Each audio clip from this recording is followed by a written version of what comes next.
how does trauma alter our minds and bodies? Are there ghosts of our past traumas lodged within our very cells? These questions lie at the heart of Dr. Bessel van der Kolk's groundbreaking work, The Body Keeps the Score. His decades of clinical experience and research have helped to illuminate the profound ways in which trauma physically reshapes both our bodies and our minds. Imagine, if you will, the idea of trauma being trapped within the body, like a ghost in a machine, stubbornly persisting and manifesting itself in various physical and psychological symptoms. It's a chilling thought, isn't it? But it's also a powerful insight into the very nature of trauma and its far-reaching impacts. For it is not merely a story about something that happened in the past, but rather the residue of that experience, a trauma imprint, if you will, forever etched on our minds, brains and bodies. Trauma, as we will discover, is not just a story about something that happened in the past, but the residue of that experience imprinted on mind, brain and body. The body, it seems, never forgets. What if the body could speak? What tales would it tell? Imagine the story of a woman who for years was plagued by unexplainable chronic pain. Doctors could find no physiological cause, yet her agony was real.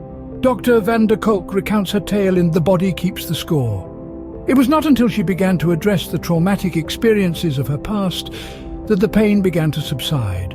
Her body had held on to the trauma, speaking through pain when her words could not.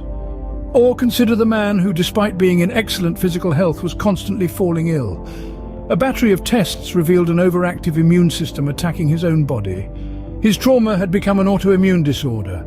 His body was in a constant state of fight or flight, a war within himself. And then there's the story of the woman who turned to substances to numb her pain. The trauma she had experienced had rewritten the neural networks in her brain, making her more susceptible to addiction. Her body craved escape from the memories that haunted her, and found it in the false refuge of drugs. These are not just stories, but real experiences. Trauma has a profound way of reshaping our brains, disrupting our neural networks, and manifesting itself in our bodies. It's like a phantom hand, invisibly pulling the strings of our physical well-being. The brain, in its attempt to protect us, can change its own wiring, its own structure, in response to trauma. This is a testament to our survival instincts, but it can also lead us down a path of chronic pain, autoimmune disorders and addiction. The effects of trauma are not just emotional or psychological. They are physical, they are real, and they are insidious, hiding beneath the surface, often going unnoticed until they have caused significant harm. But if we listen, if we pay attention, our bodies can tell us what's wrong. They can guide us towards understanding, towards healing. Our bodies, as the adage goes, keep the score. If trauma is imprinted on our bodies and minds, then how can we seek healing? Is there a way to rewrite the body's tale? Dr. Bessel van der Kolk, a pioneer in the field of trauma research, offers a holistic approach to healing that combines the best of both worlds, traditional methods and innovative therapies. This approach is not a one-size-fits-all solution, but rather a tailored approach that addresses the unique needs of each individual.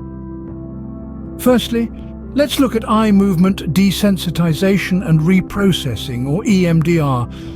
This therapy uses bilateral stimulation, usually through eye movements, to help the brain reprocess traumatic memories. It's as if EMDR flicks a switch in the brain, allowing it to heal itself. Then there's yoga. It may seem unconventional, but yoga's focus on breath and movement can actually help survivors reconnect with their bodies. You see, trauma often disconnects us from our physical selves, and yoga helps bridge that gap, fostering a sense of safety and wholeness. But the innovation doesn't stop there. Van der Kolk also introduces neurofeedback, a type of biofeedback that uses real-time displays of brain activity to teach self-regulation. It's like learning to play a musical instrument. You start by hitting wrong notes, but with practice, you can create a symphony. Yet, alongside these cutting-edge therapies, Van der Kolk recognizes the value of traditional methods. Psychotherapy, for instance, offers a safe space for individuals to express their feelings and experiences, while medication can provide temporary relief for severe symptoms. These therapies, when integrated, can help individuals reclaim their lives from the grip of trauma. They offer the hope of a life not defined by past experiences, but by resilience and strength. But it's important to remember that healing is not a straight path. It's a journey, often marked by setbacks and small victories. It requires patience, courage, and above all, compassion for oneself. The path to healing, as with the trauma that necessitates it, is a deeply personal journey, one that begins with understanding and acknowledging the profound effects of trauma on our bodies and minds.